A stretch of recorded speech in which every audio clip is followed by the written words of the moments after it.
You've become such an old hag. I can't even see you as a woman anymore. We're getting a divorce. So go away?" Chuckling mockingly, Tom threw these words at me. I came to take care of Tom at the hospital where he was hospitalized.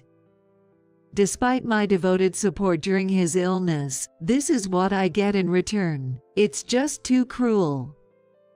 Tom betrayed me with a calm face.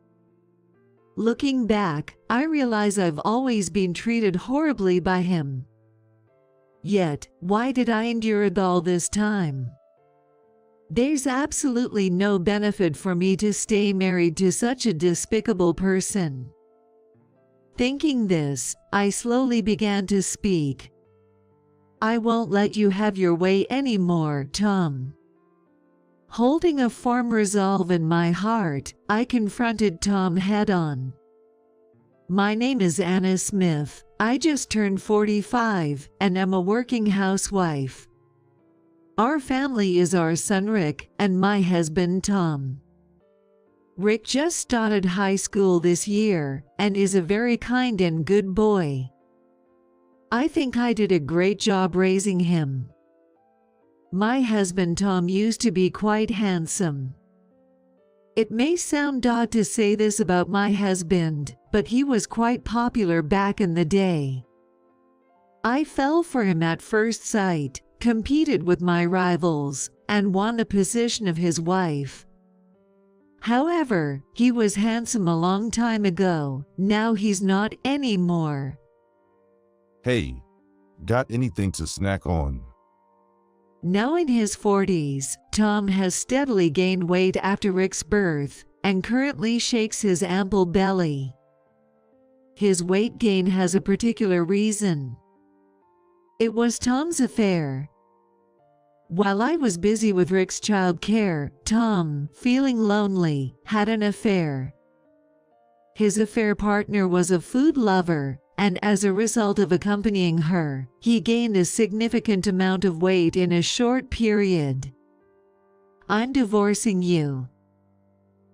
"Wait, please. Give me another chance."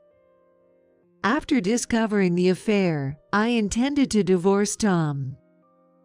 However, he did not want to part from Rick, who had just been born, and vowed never to cheat again.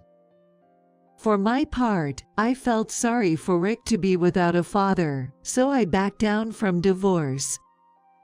Since then, Tom hasn't cheated, but his overweight figure remains. He promised to diet when we were rebuilding our marriage, but he has yet to fulfill that promise. I've resigned myself to the fact that he will likely remain this shape for life. Whether Tom is fat or thin doesn't really matter to me.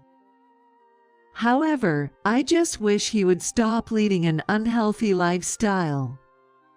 Tom has remained overweight because no matter how much I warn him, he refuses to give up his unhealthy habits. I've told him many times, "What will you do if you collapse because of this?" But Tom just won't listen. I wonder if my warnings are just a waste of time, as my size and Tom's fat are the only things growing. I am a working housewife, and the company I've worked at since graduating from college has recently become very busy. In the past few years, we've significantly increased our sales and are planning to open a branch office. As a result, my workload has increased, and I'm busier than ever. But I still have to make dinner, right? For Tom's health, I make time to cook meals amidst my busy schedule. But all my efforts seem in vain. The results of the health check came out. I have to recheck next month. Another test. Every year, Tom needs to be checked again at the hospital because of poor results of his medical checkups. It's like that again this year, and he's been reporting with a bothered look on his face. "Hey, where's the results paper from the screening? Let me see it." Thinking it would be better to know the details, I asked Tom. However, he refused with a look of displeasure. Why? It's not necessary, right? I'll just go for the retest and get treated. And that'll be the end of it. But what if something is wrong? Look, you're always overreacting. Don't make a fuss over this kind of thing. Seriously. Tom just grumbled complaints and, in the end, didn't share the health screening results with me. From that day, I made an effort to serve healthier meals, but Tom grimaced at the sight of the food prepared. This bland food doesn't fill me up at all. After complaining about my cooking and leaving most of it uneaten, he would buy instant noodles or junk food to eat. A little would be okay, but how can he fit so much of that stuff in his body? He eats so much unhealthy food at once that it makes me wonder how he manages it. With this behavior, he'll likely need a retest next year too. Hey, I'm not saying stop eating, but maybe reduce the amount. It's bad for you. You're right, Mom. Isn't that a bit too much? Even Rick, who's at an age where he eats a lot, was taken aback by how much Tom could eat of the heavily flavored foods. By the way, Rick happily eats the healthy meals I make and says they're delicious. But it seems Tom doesn't take his son's advice either. Shut out. I bought this with my salary. You guys don't have any right to comment. Tom would shout at us angrily when irritated. Rick and I kept advising him patiently, but each time Tom would react angrily, and eventually we just stopped saying anything. One day, while continuing such a lifestyle, my husband was rushed to the hospital. I got a sudden call from Tom's workplace that he had collapsed. Although I was at work, I rushed to the hospital where Tom was taken. According to the doctor, Tom had suffered a heart attack and needed emergency surgery. Still shaken, I signed the consent form. The surgery was successful. Tom was saved. I breathed a sigh of relief, but I suspected his heart attack was probably caused by his unhealthy lifestyle. Even the doctor mentioned that he was a bit overweight. It was all Tom's own doing. I hope he would reflect a little and change his ways going forward, but it seems I was too optimistic. Hey, could you buy me some sweet juice? And I'd like some potato chips too. I'm sick of the hospital meals. As soon as he regained consciousness and felt better, Tom tried to have me buy him snacks. I refused Tom's request with a sense of disbelief. That's impossible. Do you realize that your heart attack was caused by your unhealthy lifestyle? You need to change that. However, Tom lashed out at me in anger. I'm a patient, you know, saying such horrible things. You're the worst. Even after that, Tom continued to order me around, demanding I do this and that. He seems to think that because he is sick, it's natural for me to obey him. I could fulfill some of his requests, but I could not agree to anything food-related. Yet, when I refused, Tom would fly into a rage. Sometimes, he even threw things at me. Though I grew increasingly disheartened, Tom, who continued his hospital stay, successfully underwent a forced diet and was in a great mood. Being hospitalized isn't so bad. He would say carelessly, not knowing the trouble he caused, while looking in the mirror. He started to show signs of his old handsome self and boasted about getting a lot of attention from female nurses and other patients. I'm tired. In addition to work and housework, I was also burdened with taking care of Tom, making my days overwhelmingly busy. At night, finally taking a break, I sat in the living room chair and let out an involuntary sigh. Hey, Mom, I'll take over the household chores from now on. Then Rick, looking worried, said something like that. That's okay, Rick. You have your club activities after school, don't you? There aren't any matches for a while, and lately, it's mostly just individual practice. Also, it'd be good for me to learn a bit about housework for when I get married, right? I was grateful that Rick offered to help, but I was even more pleased by his reason for wanting to learn housework. Unlike his father, who had always insisted that housework was a woman's job and never really did any himself. Despite growing up with a father like Tom, Rick turned out to be such a good kid. All right, maybe just a little help then. I said so. Rick smiled and nodded in agreement. I thought I could surely overcome anything with Rick around. But life isn't always that sweet. One day, as I was visiting Tom as usual. Whoa. Oh my God. I was shocked to see a nurse with her uniform undone on Tom's bed. The young female nurse screamed briefly, and I stood there astonished. Her name tag read Beth Anderson. Tom, looking flustered, hurried the nurse out and then said that with a sigh. You should have called before coming. No, I did call, but who was that just now? What were you doing? I asked him a question I already knew the answer to. Tom had sworn to me he would never cheat again after his affair over a decade ago. I had thought Tom had reflected on his actions because he truly hadn't cheated until now, but perhaps he only refrained from cheating because he had gained weight and no one was interested in him anymore. Shocked, I watched as Tom smirked confidently. What do you think? I'm cheating. I started getting attention again after I lost weight. It is not enough, no matter how many bodies I have. But you promised you wouldn't cheat.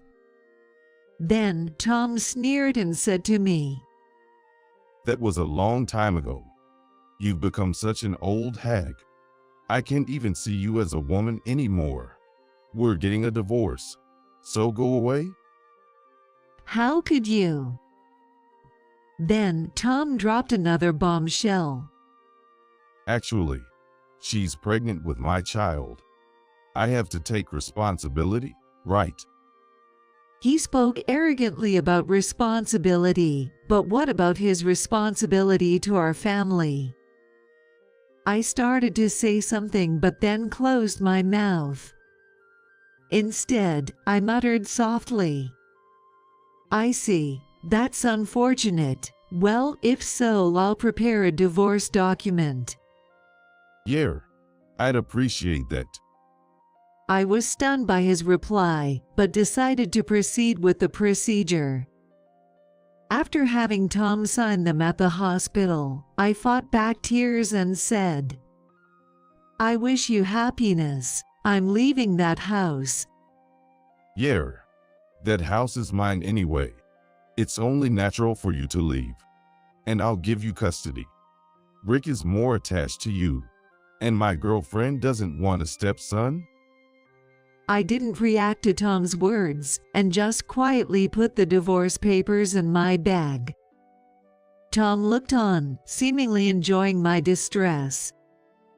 I should have done this much sooner. You've been really cold lately.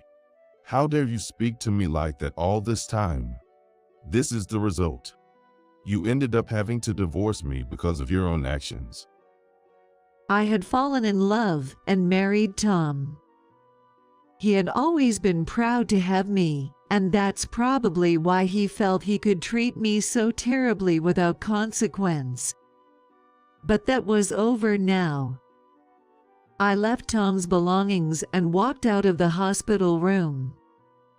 A month after divorcing Tom, Rick and I moved out of that house, and now it's just the two of us living together.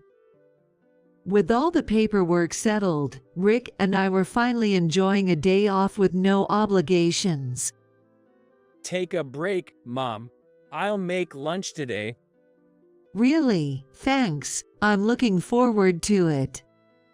Rick and I shared a peaceful smile.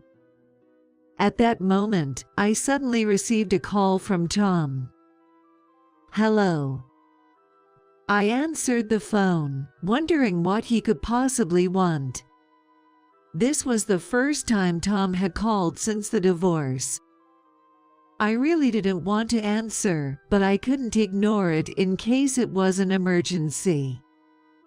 Then I heard Tom's distressed voice from the other end of the line. Hey, I was told to pay the rest of the surgery bill. Didn't you pay it? I sighed in exasperation, thinking it was just something like that. I haven't paid it. Why should I? We're divorced. Why should I pay your medical bills? Indeed, I had paid for all of Tom's surgery and hospital expenses. Tom had always found it a hassle to get insurance, so he wasn't covered by any health insurance. That meant I had to pay out of my own pocket. It was a significant amount, but at that time, Tom was still part of my family, and I had no complaints about paying. However, after he brutally betrayed our family and pushed for divorce, at that point, he was no longer part of my family, so there was no need for me to pay. When I told Tom this, he seemed flustered on the phone. You paid that much?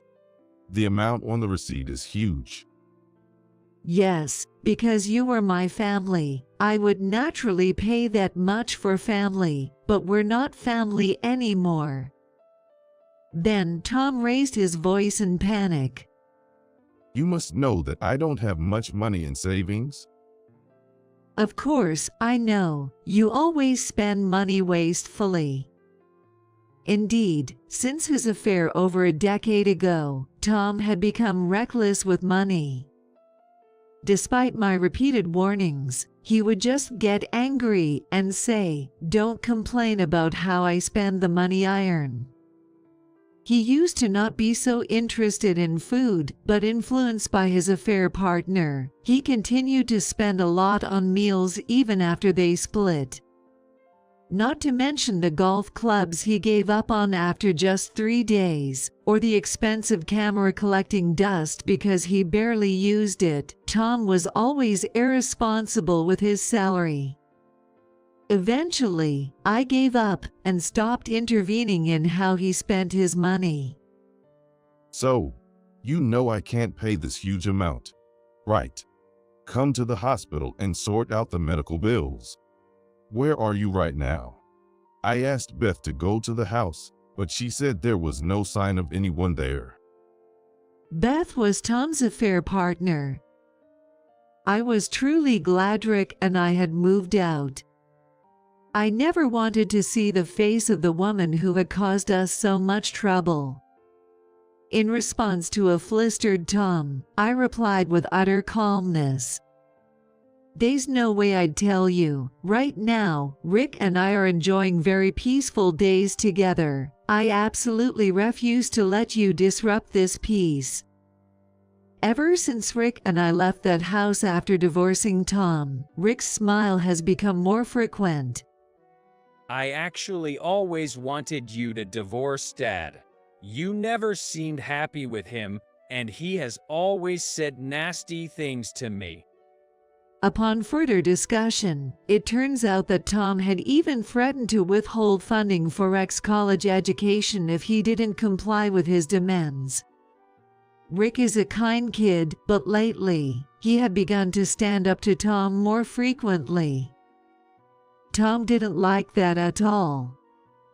If you keep defying your father, I won't let it slide. He had been trying to make Rick obey by saying such things behind my back. Hearing this made me so angry at Tom that I felt dizzy. How could he do such awful things to his son? I had thought that divorcing Tom would make Rick lonely without a father. But that was a huge misunderstanding. Staying with Tom was the cause of our unhappiness. I deeply regret not divorcing him sooner. If we had, we could have avoided so many unhappy days. But now, we are free from Tom. I won't let him take these days of freedom from us. I am ready to do whatever it takes to protect myself and Rick. I will never tell you where Rick and I are.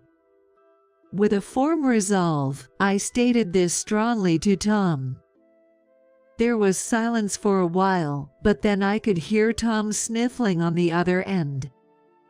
Was he crying? This was all his own doing, and he didn't even have the right to cry. I almost blurted out those words, but I quickly swallowed them. Saying such things now would be pointless. Please, pay for the treatment. Tom begged me with a tearful voice. Annoyed by his voice, I frowned deeply and answered, "There's no way I'd pay, we're divorced." Do you not care what happens to me? You married me because you love me, right? Tom cried out in agony. Indeed, I did love Tom. He used to be so handsome, and I fell for him at first sight. Initially, it was his looks, but as I got to know him, I grew to love his suave ways with women, and his kind nature. Looking back, Tom had always been popular with women, and knew how to act around them, probably why he was so charming. His kindness was also a tactic to become more popular with women. You looked sad when I signed the divorce papers, didn't you? You still have feelings for me, right? If you pay for the treatment, I'll divorce Beth and remarry you. So. How stupid you are. What? Tom made a pitiful voice. It is in the past that I liked Tom. After Rick was born and Tom cheated, my affection for him vanished. The reason I looked sad at that time was because I was utterly disgusted with myself for not seeing through Tom's infidelity earlier. It certainly wasn't because I still had feelings for him. Tom claimed he cheated because he felt lonely since I was always busy with Rick and didn't pay him enough attention. However, Tom never helped me with the housework or child care, even though I was busy with these tasks after Rick was born. When I once asked him to help even a little, he disdainfully responded, If you can't even handle that, you're a failure as a mother? During a time when I was nervous about my busy life and new motherhood, his words were the last straw. His infidelity came to light shortly after. And he really thinks I still have feelings for him after all that. I stopped loving you the day you cheated, 14 years ago. Tom seemed stunned over the phone. Why? Why, after doing something so terrible, you really don't understand people's feelings. If you didn't love me anymore, why didn't you divorce me sooner? There were several reasons for that. Firstly, divorcing with young Rick seemed too risky. Also, I used to think that it was better for Rick to have a father. My affection for Tom has been gone since that affair. We were merely cohabiting as a family, nothing more. Over the years, I developed a familial affection for Tom. Although I couldn't forgive the past, I thought continuing to live together as a family was one option. But then, Tom cheated again right in front of me. Whether Tom falls in love with someone else no longer makes me jealous. I'm angry because he broke his promise. He broke his promise and abandoned his role as Rick's father. I am furious about that. There's no way I could still have feelings for someone like that. Whatever happens to you, it's none of my business. At my response, Tom was at a loss for words.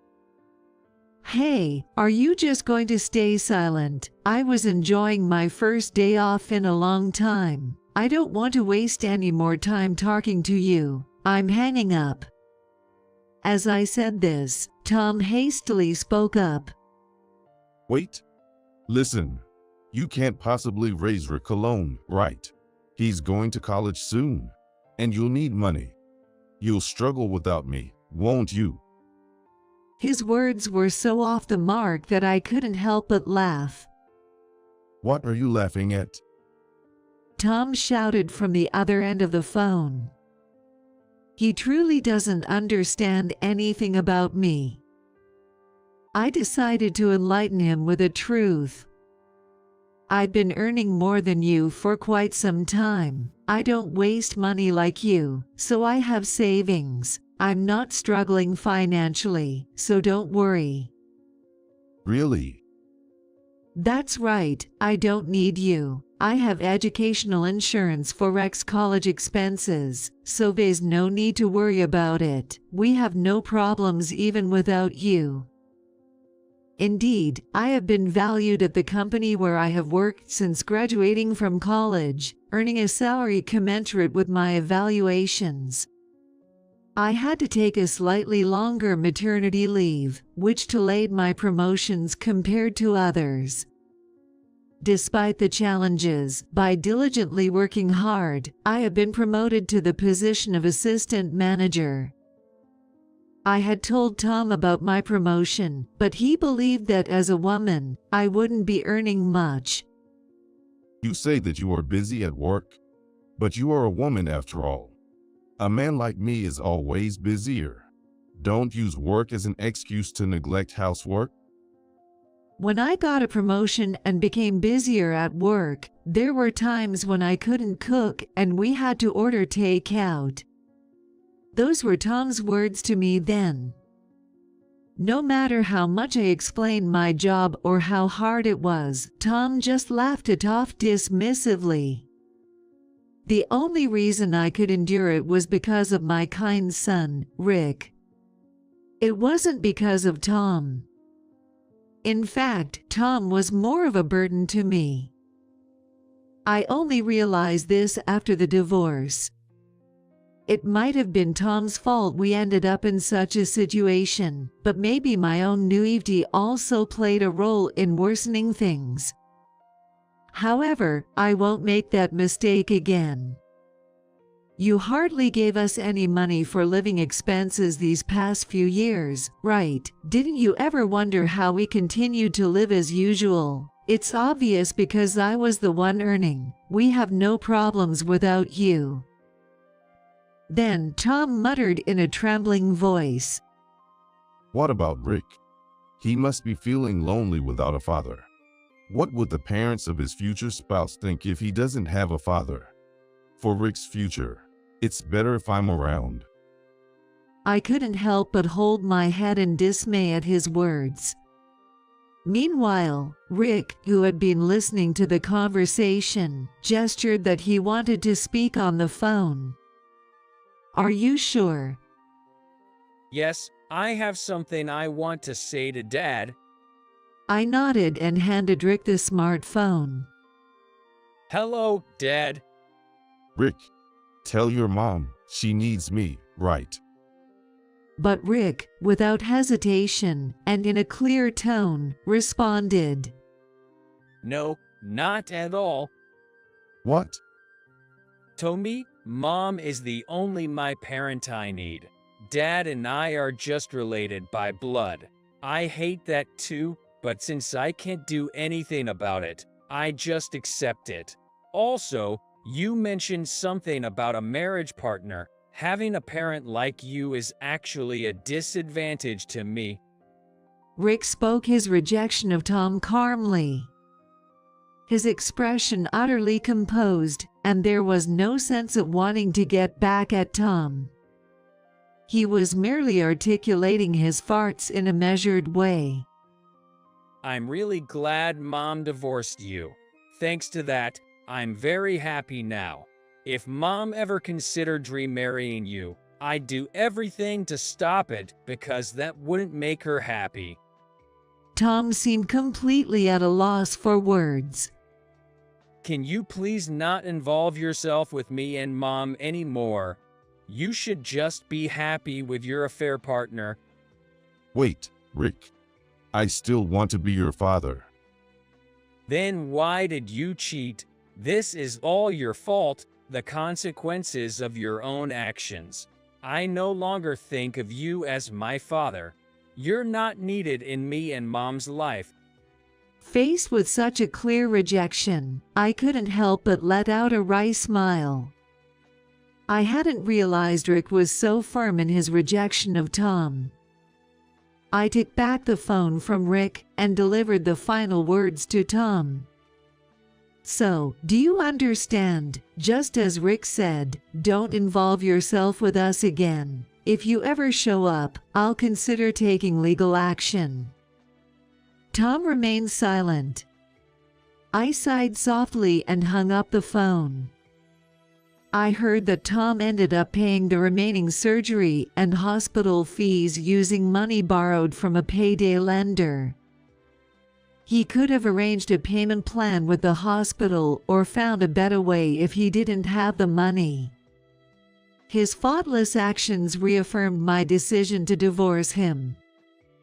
After settling into my new place, I took some rest and then consulted a lawyer to sue for alimony due to the infidelity. Just getting divorced over infidelity wasn't enough for me. Tom apparently hadn't anticipated being sued for alimony. He seemed to have made quite a fuss when dealing with the lawyer I hired.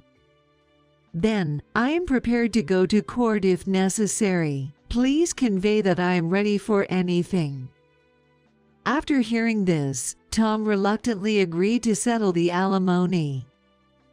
At this point, Tom finally told his parents about our divorce and asked for their help to pay the alimony. However, upon hearing this, his parents were furious. They told him that they no longer consider him their son and declared that they were cutting ties with him. Later, I received a call from Diana, my ex-mother-in-law. We've disowned Tom, but we don't want to lose our connection with you and Rick. Even though you're divorced, would you come to visit us? Yes, of course. I'll bring Rick along for a visit. Tom's parents are genuinely kind and good people. Even though we live apart, they continue to support us. Rick also expressed a desire to see his grandparents, and we plan to visit them soon. After being disowned by his own parents, Tom borrowed more money from payday lenders to pay the alimony.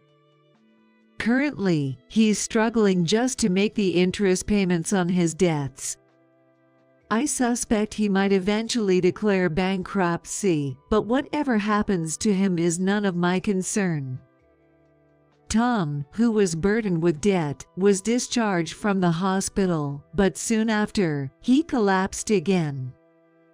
His unhealthy lifestyle worsened after our separation. I also heard that he had broken up with his affair partner. I had demanded alimony from the affair partner as well, but my lawyer relayed her plea. She's separated from your ex-husband now and asks to be forgiven for the alimony claim. She lied about being pregnant to make him divorce you. That doesn't matter. I will proceed with the claim. Understood. I will convey that.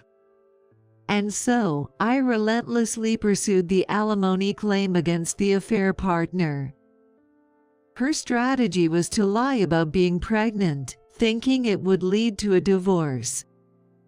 She never imagined Tom would be so financially unstable. The affair partner, who had been fired from her job at the hospital for having an affair with a patient. She struggled to find new employment and pleaded poverty to my lawyer, but I remained uninterested in her circumstances. Ultimately, she somehow managed to gather the money to settle the alimony, perhaps also using payday lenders like Tom. The specifics don't interest me, nor do I want to know them. After confirming the alimony payment, I breathed a sigh of relief. Thus, my tumultuous days came to an end. Currently, Rick and I are living peacefully and happily. Concerned about potential retaliation from Tom or the affair partner, I chose a highly secure apartment for our new home. Just to be cautious, I keep in touch with my ex-in-laws to get updates about Tom's situation. After paying the alimony, Tom had to sell his house to manage his debts and is now living alone in a small apartment. Despite having initially lost weight, his unhealthy lifestyle soon brought him back to his former state, and when he collapsed and was hospitalized again, he worn out instead of losing weight. Reportedly, he has aged so much that he hardly looks like someone in his 40s anymore. Honestly, whatever happens to him is none of our concern anymore. Mom, I need to talk to you about college stuff. Do you have a moment now? Yes, of course, I'm here for you. Lately, Rick has started to think seriously about his future. The divorce ordeal was tough on him, but he's very upbeat now. Since the divorce, I've found myself with more free time than I know what to do with. I'm even thinking about starting a new hobby using this free time. Just the thought of having personal time, which I never had before, fills me with excitement. Have a good day. Today, like every day, I'm dedicating myself to work and household tasks for both my and Rick's sake. Thinking about the enjoyable future that awaits us, I couldn't help but smile.